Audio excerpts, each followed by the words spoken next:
太子殿下驾到，柳姑娘到。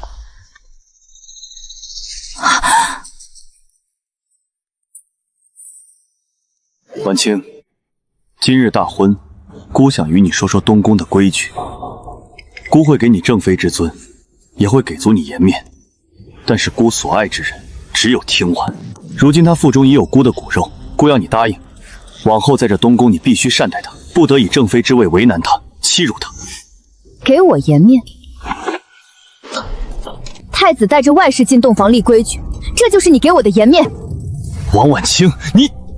我父兄手持重兵，我是王家嫡女，我倒想问问殿下，既然你与柳听婉情投意合，成亲前为何不向父皇母后求个明白，直接娶她为妃？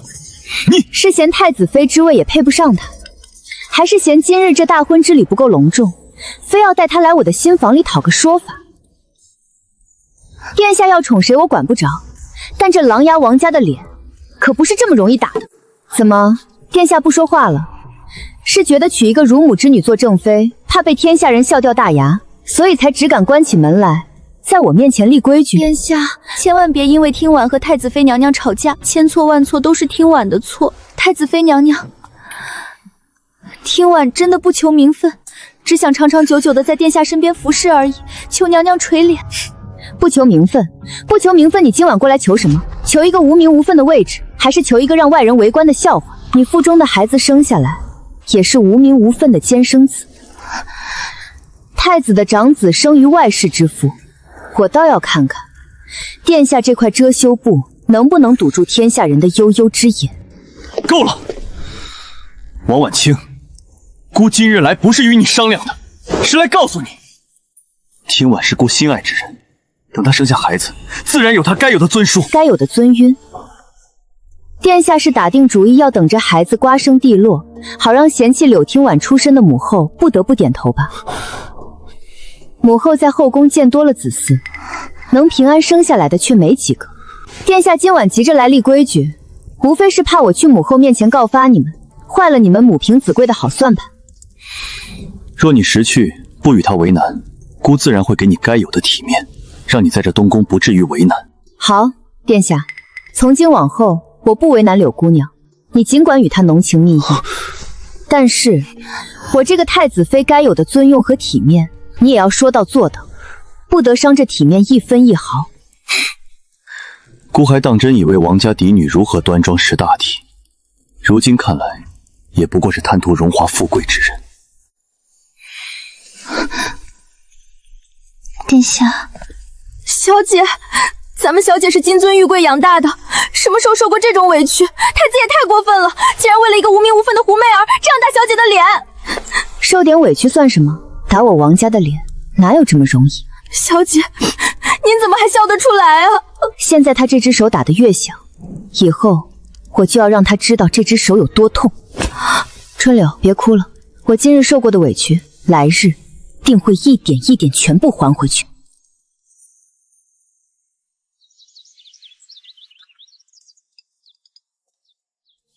小姐，这粉是不是涂得太厚了些？瞧着一点血色都没有，倒像是生了大病。要的就是这个样子。昨夜太子宿在听月阁，我若红光满面的去见母后，母后又怎能心疼我？小姐受累了。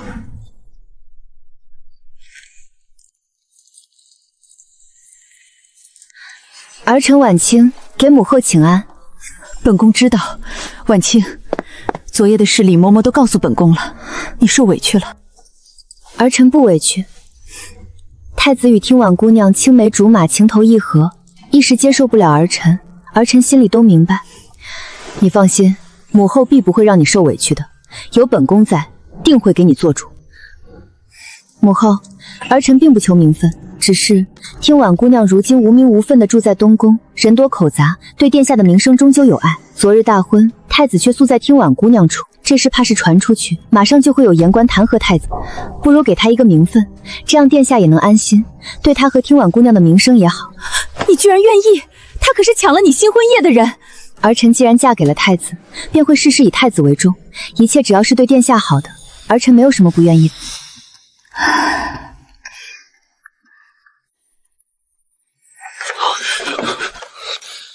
王婉清，你昨晚口口声声答应的好好的，转头就来母后面前告状，好毒的心气！母后，我没有。太子，我看你是昏了头了。大婚之夜与一个无名无分的外室纠缠不休，弃太子妃独守空房，你还有理了？母后，他定是向您编排了听婉的坏话。编排？太子妃入宫到现在，一句你的不是都没提过。他反倒是为了让你安心，主动向本宫提议，给那个柳听衍一个名分。如此贤良大度的太子妃，你不知珍惜，偏偏喜欢那些香的臭的往屋里拉。那柳听婉是什么卑贱身份？难道你不知晓？你非要闹到言官参你一杯，你才高兴是不是？母后息怒，儿臣提议抬听婉姑娘进东宫，也是为了殿下的声誉。只是儿臣与殿下昨晚才大婚，外面都传遍了殿下专宠她，若此时册封，怕是不妥。那依你之话，该如何？不如等3个月后风声平息，再封她个为分。母后，殿下，你们看如何？依你，都依你。你先带几个人回东宫，去听乐阁帮听婉姑娘把东西都收拾妥当，务必仔细这些，千万别磕了碰了。是，奴婢这就带人过去，定会帮听婉姑娘搬得干干净净。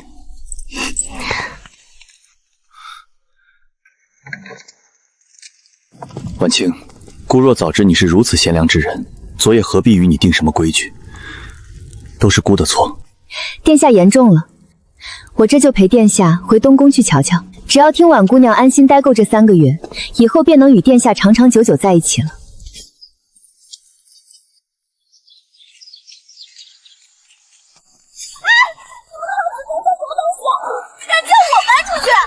我是太子信阶阶上的人，你们谁敢动我？殿下，听婉姑娘平日里不是最胆小娇素，事事都要您做主的吗？这是怎么了？进去看看。太子哥哥，太子妃派人来赶我出宫，他记恨我昨晚抢了你，如今拿我来撒气。他明知我如今身子娇弱，我不能离开太子哥哥。殿下救救听婉，听婉不要离开。小姐，柳姑娘往日在殿下跟前装的连话都说不利索，事事要殿下做主。今日这副泼妇骂街的模样，殿下怕是头一回见着吧？娇弱不能自理，胆小娇怯，那都是装给太子看的。听婉，你误会婉英了。今日是她亲自去母后面前为你求情，母后才松口同意3个月后抬你入东宫，让你搬去青竹殿，不过是为了避人口舌。3个月一到，姑便接你回来。那太子哥哥会不会陪我一起住？否则听婉一个人会害怕的。殿下，若是您陪住过去，言官的节子明日便会递到皇上案上，到时候别说册封，柳姑娘的名声怕是也要彻底毁了。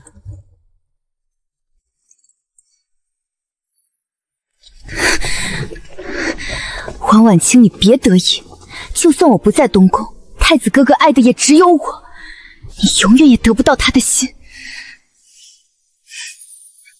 是吗？可这3个月，太子只能留在东宫，等你回来，说不定我已经怀上嫡子了。你肚子里的终究是庶出，能翻起什么风浪？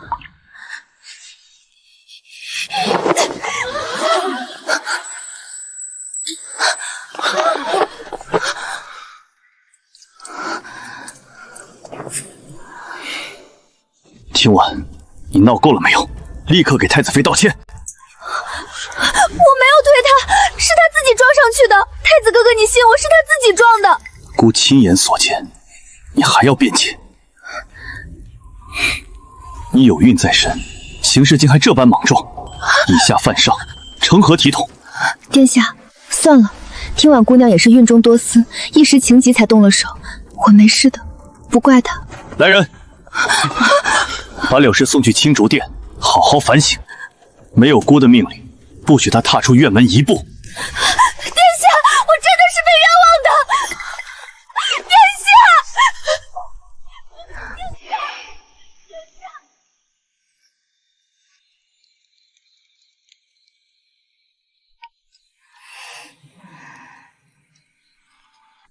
殿下，其实听婉姑娘今日也只是太在乎殿下了，才会一时恼羞成怒推了我。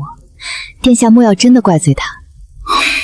虽然姑且爱她，但是你毕竟是东宫的太子妃，她怎么能这般以下犯上？何况你从未想过要害她，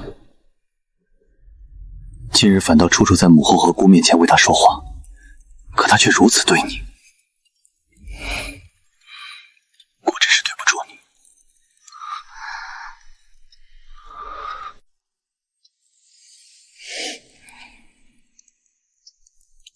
殿下，青竹殿那头来人传话，说听婉姑娘肚子不舒服，正哭着找殿下。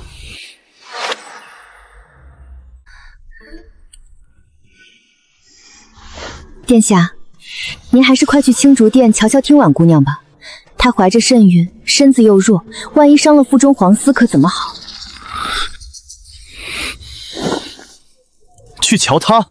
她肚子痛就该去找太医。姑又不是包治百病的郎中，找姑能有什么用？传姑的口谕，叫青竹殿的人安分守己。再敢在半夜因为这点小事惊扰太子妃休息，姑绝不轻饶。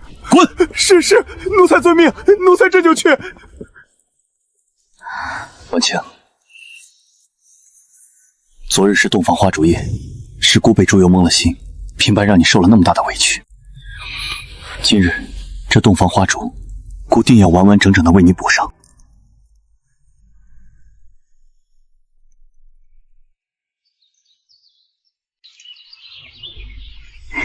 小姐，昨个半夜，青竹殿那边连着派人来了好几趟，结果全被殿下劈头盖脸的骂了回去。都说殿下昨夜在小姐屋里宿了一整月。柳听婉心高气傲，仗着肚子里的筹码，昨夜以为能把殿下抢回去，结果殿下连理都没理他。他现在指不定在青竹殿里怎么发疯呢。发疯了才好。春柳，梳洗完后，你暗中吩咐下去，把太子昨夜宿在我屋里，整夜未曾踏出一步的事，不经意的传到柳听婉的耳朵里去。殿下，听婉姑娘昨日不适，臣妾这心里总觉得七上八下的。她怀着孩子，心思难免敏感，不如妾身陪殿下一同去青竹殿瞧瞧她吧。姑本不想见她，但既然婉清如此宽厚，姑便听你的，陪你走一趟。滚！都给我滚出去！满省昨夜竟然宿在王婉清那个贱人的房里！殿下小心！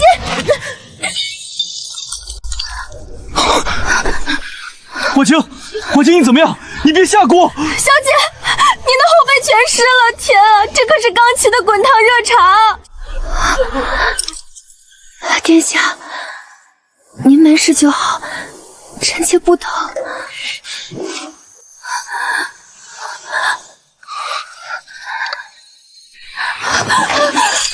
放肆！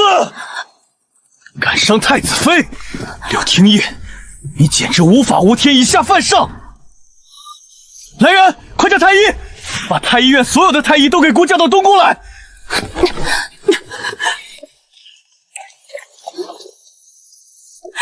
下，我是冤枉的，真的是他自己撞上来的。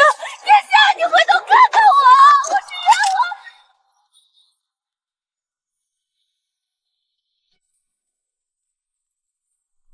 医女，你动作要轻着点啊！你动作千万要轻着点啊！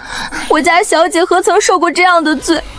那可是刚沏好的滚烫热茶，这得多疼啊！殿下恕罪，太子妃娘娘后背大面积烫伤，微臣必须先用温水清理，再服上拔毒的玉肌膏，这药力渗透时会极痛，还请娘娘忍耐。姑在这陪着你，要是疼，你就咬姑的手。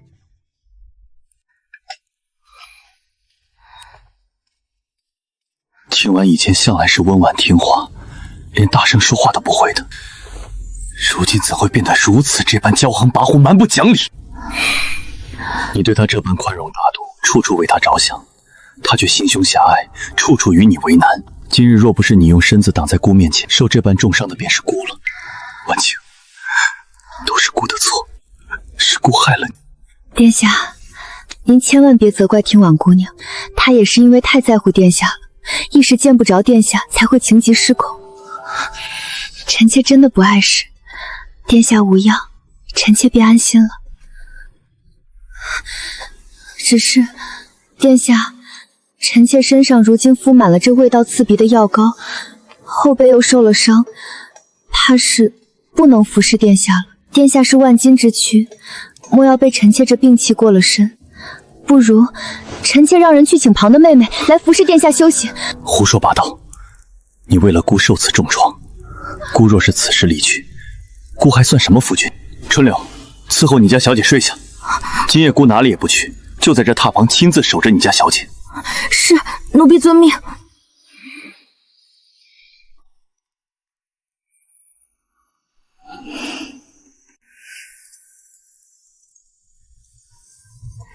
娘娘，东宫那边今早又传信过来了，说是这整整1个月里，太子殿下天天都歇在太子妃房里，连一步都没往青竹殿那头迈过。好，好啊，本宫总算能睡个安稳觉了。婉英这孩子真是争气，不仅治得住太子的性子，还能牢牢抓住太子的心。可不是吗？朝中那些言官御史们这1个月都安静了不少，东宫唯有尽快诞下嫡子，这朝局和太子的储君之位才能稳若泰山啊！太子先前被那个辱魔之女迷得神魂颠倒，险些误了大事，如今他能收心，知道守着正妃便是最好的。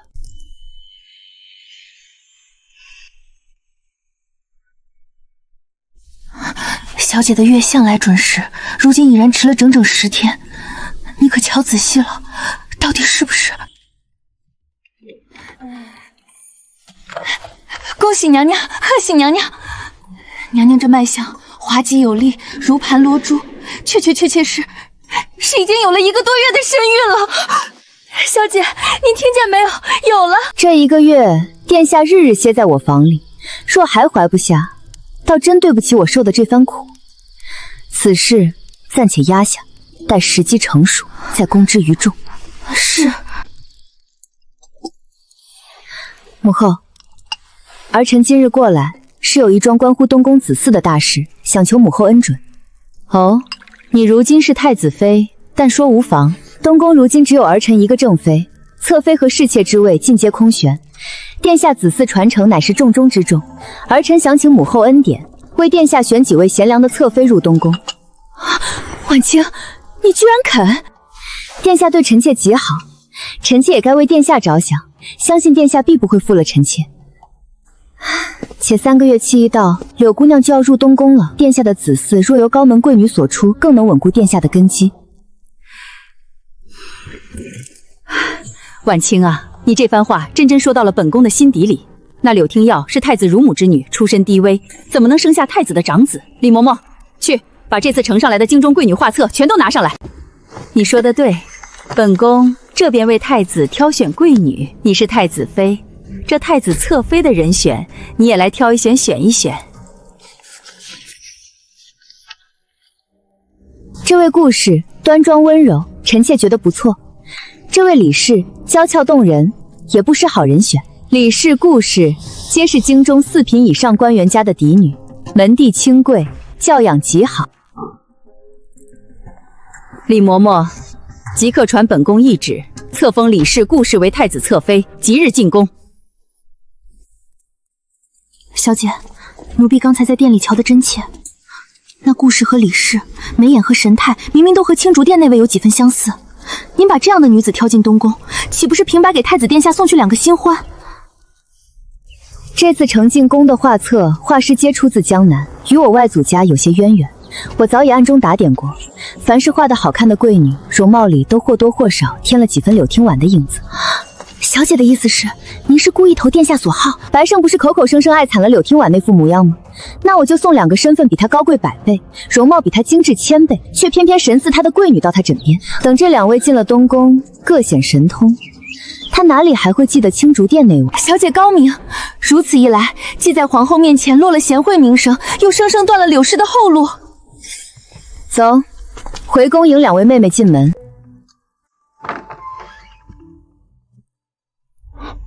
听婉，臣妾参见殿下。殿下瞧着臣妾，可是想起了哪位故人？没有，你谈得极好。今夜姑便不走了。殿下，您今儿个一直盯着臣妾瞧，臣妾脸上可是有脏东西。你这双眼睛生得好看，像极了姑从前最疼爱的人，可你比他更讨姑的欢心。那殿下今夜可要多疼疼臣妾，莫要去了顾姐姐那儿。不去，姑哪儿都不去。今日就歇在你这儿。小姐，您招可真是太灵了，这两位新主子变着花样的伺候，把殿下迷得晕头转向。殿下这些时日可曾去过青竹殿一回？殿下现在天天泡在两位侧妃的温柔仙里，昨儿个还赏了李侧妃一柄玉如意，哪里还得青竹殿里那位？小姐，算算日子，这3月之期可早就过去了。殿下连提都没提过一句抬柳氏进门的事。曾经许下的海誓山盟，终究敌不过新人，可不是吗？不过奴婢安插在青竹殿的眼线昨儿个来报，说是柳氏如今的运相已经十分明显了。哦，也有4、5个月的身孕，运相自然是瞒不住的。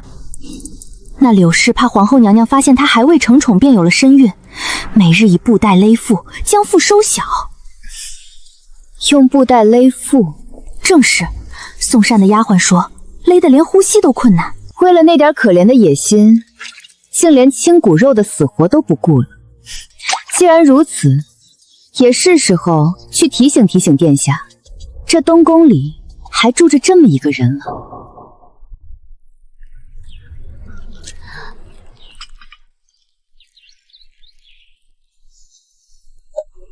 殿下，听婉姑娘也该抬进东宫了吧？婉清，你当真愿意让听婉进来？听婉姑娘与殿下一同长大，情谊深厚，殿下大婚前便与臣妾许了念，3个月后抬她入东宫。只是殿下，这位分要如何给呢？侧妃之位已有2位妹妹，那往上是良娣，还是往下一等给个凤仪？殿下，太子的妃嫔大多出自高门世家，若让一个乳母之女位列良娣，怕是以后进来的姐妹们不服，朝臣们也要有意见呢。不如封为侍妾，等以后她生下子嗣，再抬位分不迟。好，还是你想的周到。明日便抬进来吧，还住听月阁。奴才遵旨。那就这样，姑还有政务，先回了。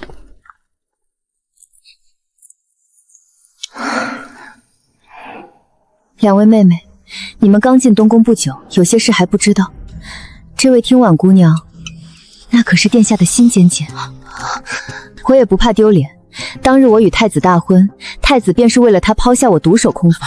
如今她怀着身孕，3个月期满，名正言顺的入了东宫，只怕咱们姐妹的日子可不好过。侧妃娘娘，您2位是不知道，那听婉姑娘还屡次对我们太子妃出言不逊。侧妃娘娘还是当心着些，免得着了她的道。什么东西？一个乳母之女也敢如此嚣张？她进来不过是个侍妾，难道还能上天了不成？侧妃娘娘说的是，老奴当年是在宫里专门伺候管教规矩的。这东宫最讲究的就尊卑有别、位分规矩。她若不懂规矩，倒是可以让我的嬷嬷去管教一番。这东宫按着位分，还轮不到她在这里得意。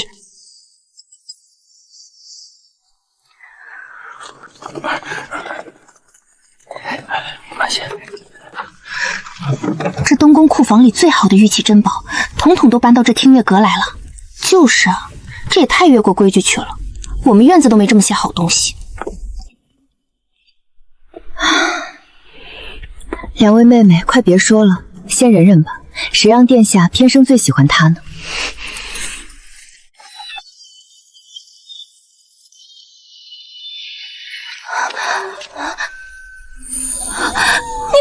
你当真是忘记听婉了吗？听婉日夜思念殿下，还以为再也见不到殿下了。姑怎么会忘了你？这吉时已到，规矩不能废。柳侍妾不如先给太子妃娘娘敬了茶，把这进门的礼全了吧。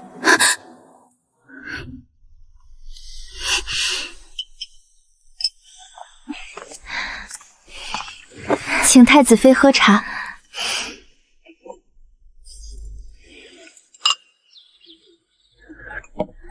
妹妹快起来吧，既然入了东宫，以后便是一家人了。这里面是一支金钗，送给妹妹的见面礼。多谢太子妃娘娘恩典。殿下，妾身不敢争，也不敢怨，只想安安分分把孩子生下来。可妾身见这荷包针脚松了，便命丫鬟拆开缝补，谁知竟在夹层里发现了这个。这是什么？这是太子妃娘娘亲手送给妾身的见面礼，妾身原还当她是容得下我，如今才知，她竟是想要我腹中这个孩子的命。殿下，妾身出身卑微，不敢跟太子妃争锋，若她当真容不下妾身，妾身愿意自降为婢，只求殿下保住这个孩子。姑绝不会让任何人伤你和孩子。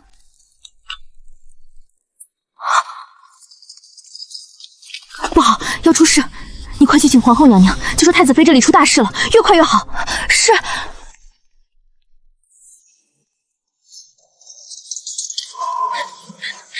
太子妃娘娘，妾身知道您不喜欢我，可如今我也是名正言顺的太子侍妾，腹中还有太子哥哥的血肉，您怎么能对皇嗣下手？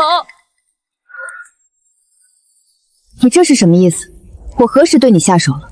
你还装！若不是听晚今日拆开荷包，谁能想到你竟在夹层里缝了麝香？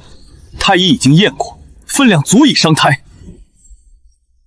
这荷包是臣妾让春柳备的见面礼，里面明明只有一支金钗，怎么会有麝香？王婉清，姑真是看错你了。你表面贤良大度，背地里却是如此毒辣心肠。殿下，此事臣妾并不知。小姐，肚子。皇后娘娘驾到！太子，你这是做什么？求皇后娘娘为妾身做主。太子妃娘娘在送给妾身的荷包里藏了麝香，妾身若是日日配着，腹中的孩子哪还保得住？婉清，柳氏所言可是真的？皇后娘娘，太子妃是被冤枉的，我们娘娘已经有了身孕啊！我家娘娘半个月前便已诊出喜脉，如今已有2个月身孕。她怀着殿下的嫡子，怎么可能去碰麝香这种伤胎的东西？还让她在自己身边放上整整1日。你说什么？婉清有孕了？是。我家娘娘怕胎位坐稳，这才一直没往外声张。若娘娘真想害柳氏族的孩子，又怎会拿自己腹中的嫡史去冒险？婉清，你有了我们的孩子，都是我不好，情急之下推了你，是不是伤着了？都是我的错，你好好养胎，等你胎气稳了，要打要骂由你出气。快，马上宣太医！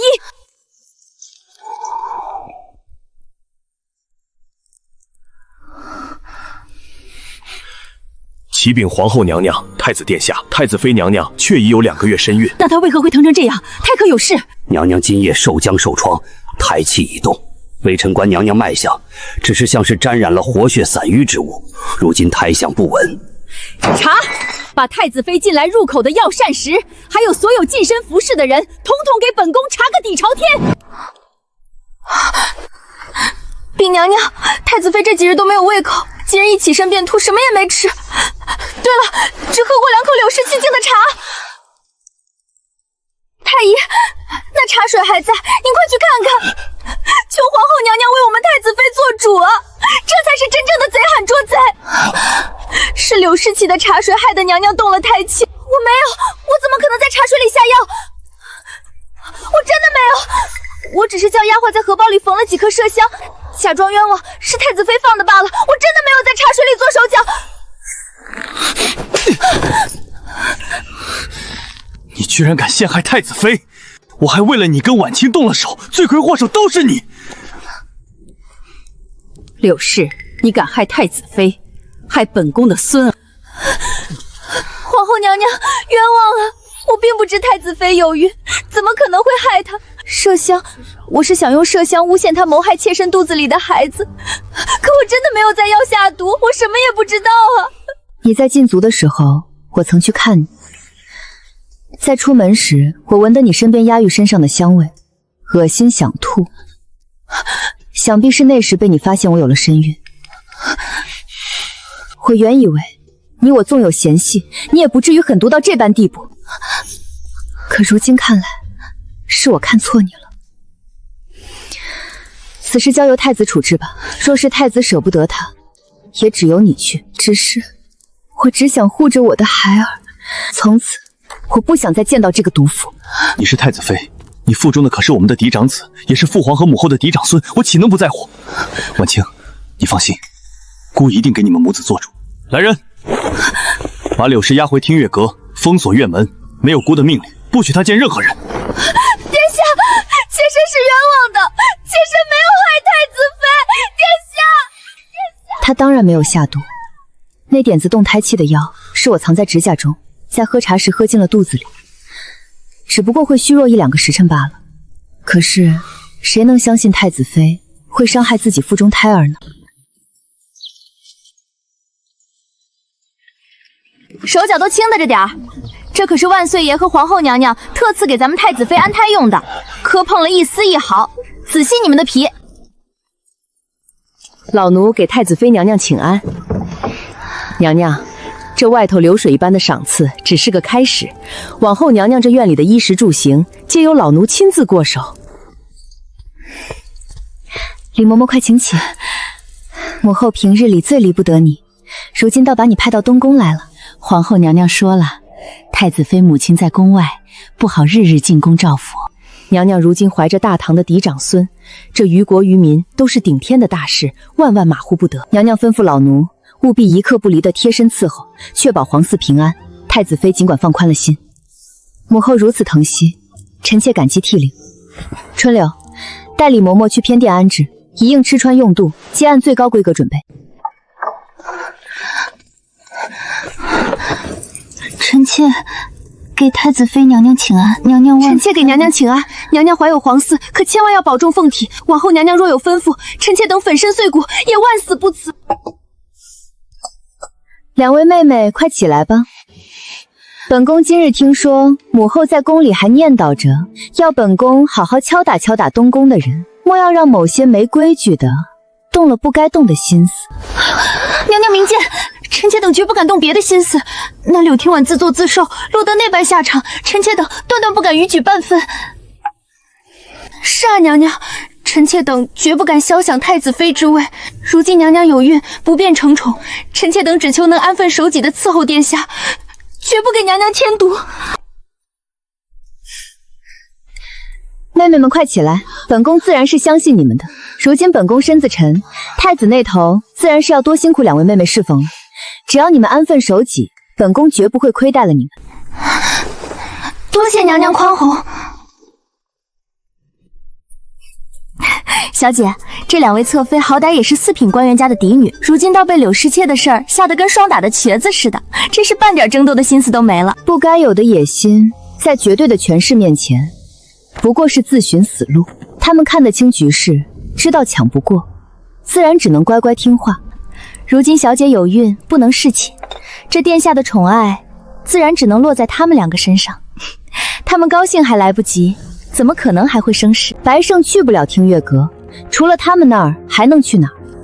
他们安分，本宫就给他们残羹冷炙。这东宫终究是本宫和本宫孩子的天下。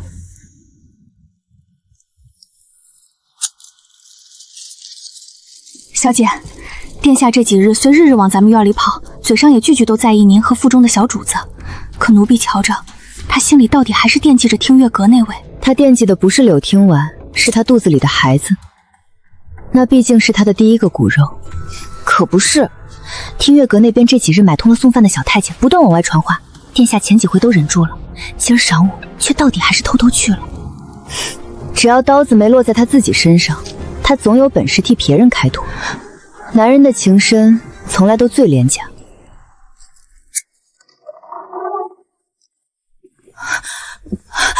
太子哥哥，听婉肚子里的孩子是无辜的呀，他也是殿下的亲骨肉，殿下难道就不想看着他平平安安的出生吗？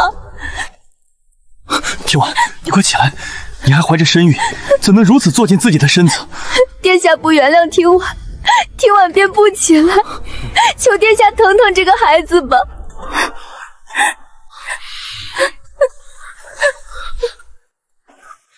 孩子终究是无辜的。婉清，这几日你身子可还安稳？太医怎么说？孩子可还乖顺？多谢殿下挂怀。太医说臣妾静养便好。婉清，姑知道你最是明理，也最是大体。听月阁那头，柳氏纵然有错，可她腹中的孩子总归是姑的骨肉。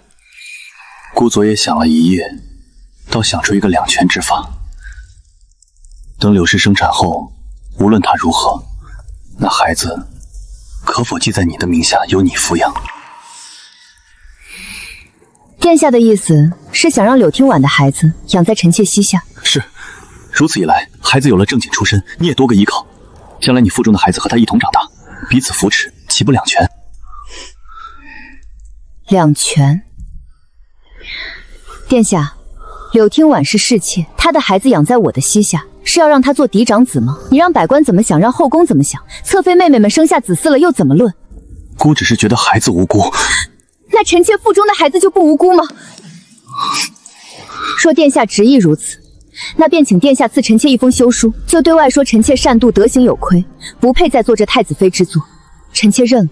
婉清，姑不是这个意思，你别动气。殿下既心疼柳氏母子，大可将他们护到底。只是臣妾和腹中的孩子，绝不替别人的孩子让路。白日里还好好的，怎么到了夜里娘娘就腹痛成这样？太医，你倒是快说啊！娘娘这是忧思过度，急火攻心，一时冲撞了胎气，这就去开保胎方子。只要娘娘静心调养，想来无大碍。我家娘娘好不容易把胎养稳，殿下一句话又把人逼成这样。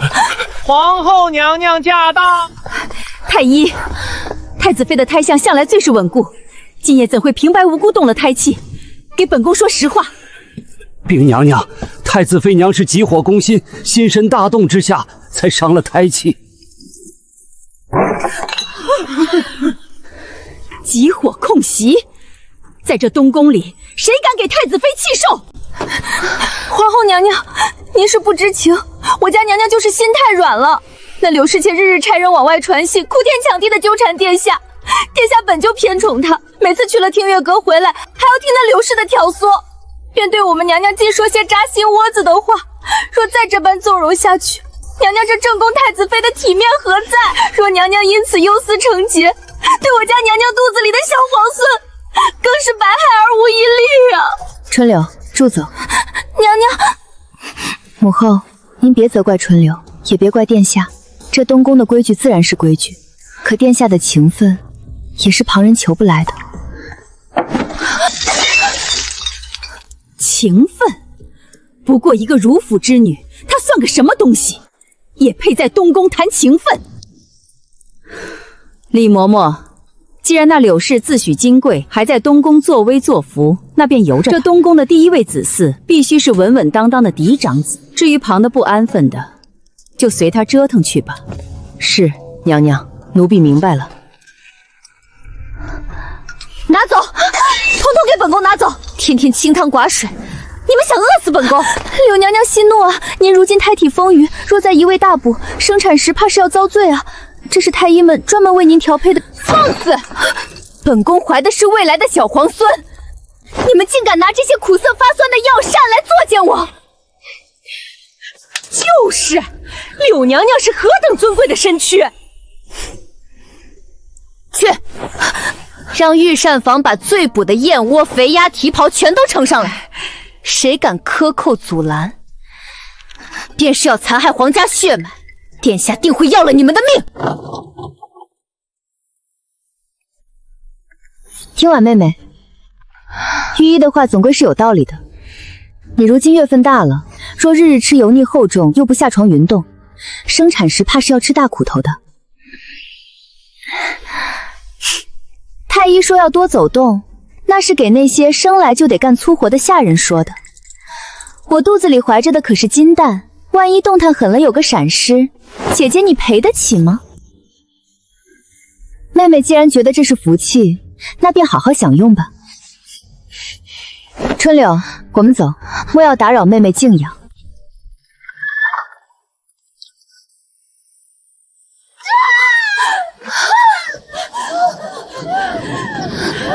大人，孩子太大生不出来，娘娘又浑身使不上劲儿，这样下去，大人小孩多危险啊！你快这样。小姐，听月阁那边发动了，已经折腾了近1个时辰。听说孩子太大，生得很不顺。去请东宫最好的2位太医，并把宫里最有经验的接山产婆也一并叫来，送去听月阁。小姐，您还要替他请最好的产婆，是我作为太子妃的义务，其他就要看天命了。是，奴婢这就去安排。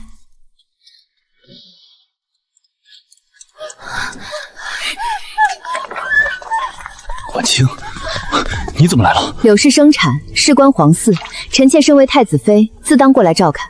臣妾已把东宫最好的太医和接生婆都调来了。都是姑的错，若不是姑由着他胡闹，由着他任性，也不会。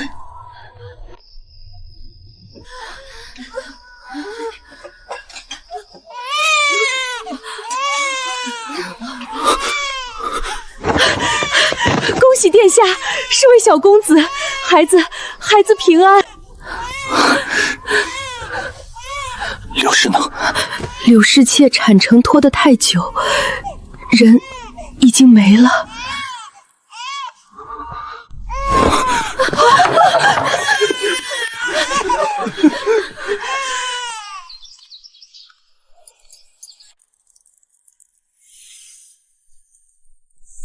禀太子妃娘娘，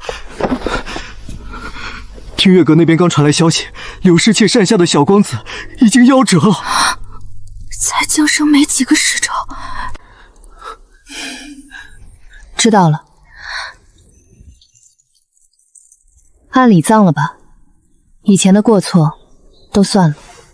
伤口保管，让乳母进来，把柳氏的尸首领回去。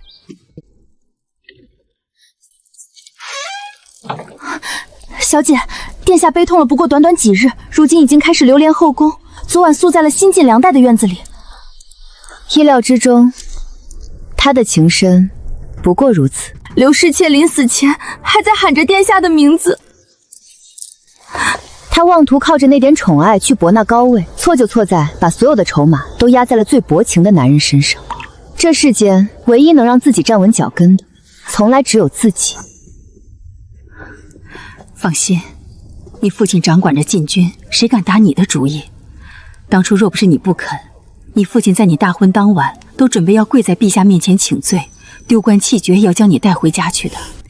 母亲不必担心，如今我腹中的是男胎，只要有了孩子，太子喜欢谁想抬娶谁，女儿都不在乎。婉清，母亲，女儿要的从来不是太子那一文不值的真心，女儿要的是这太子妃之位带来的权势，以及以后这孩儿的前程。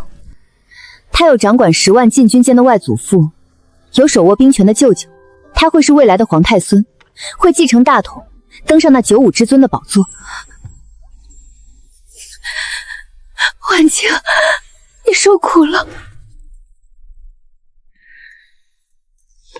小姐，殿下这几日又纳了几个新侍妾，竟说都是从扬州那边来的，个个姿色出众。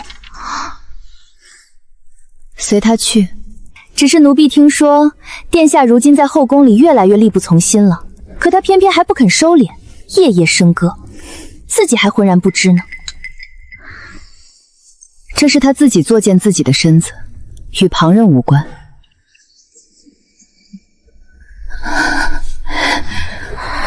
怎么样了？娘娘今日寻不到太子，这节骨眼上，殿下竟然跑去莲湖游船去了。姑娘别急，太子妃娘娘保养得好，胎儿也不大，稳婆说进展顺利。婉清，别怕，母亲在这儿，你只管安心生产，一切都安排妥当了。知道了，母亲。喜太子妃娘娘是位小皇孙。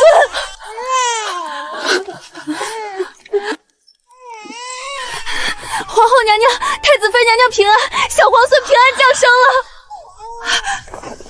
赏，统统有赏，东宫所有人全部加上半年月例。谢皇后娘娘恩典。不好了，太子殿下出事了！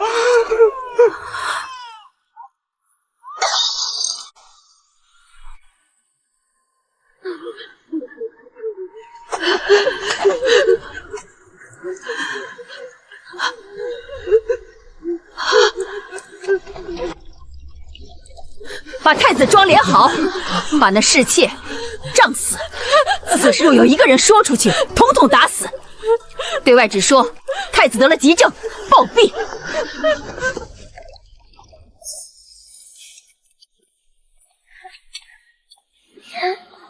臣妾携小皇孙叩见皇上。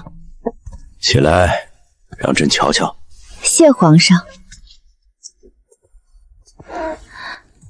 太子虽走得荒唐，这孩子却是好的。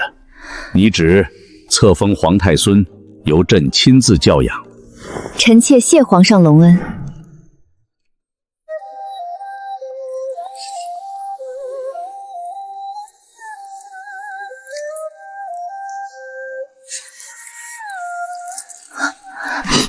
小姐成了太后了，以后再无人能欺负小姐。册封的吉时到了，以后你家小姐便是天朝的太后。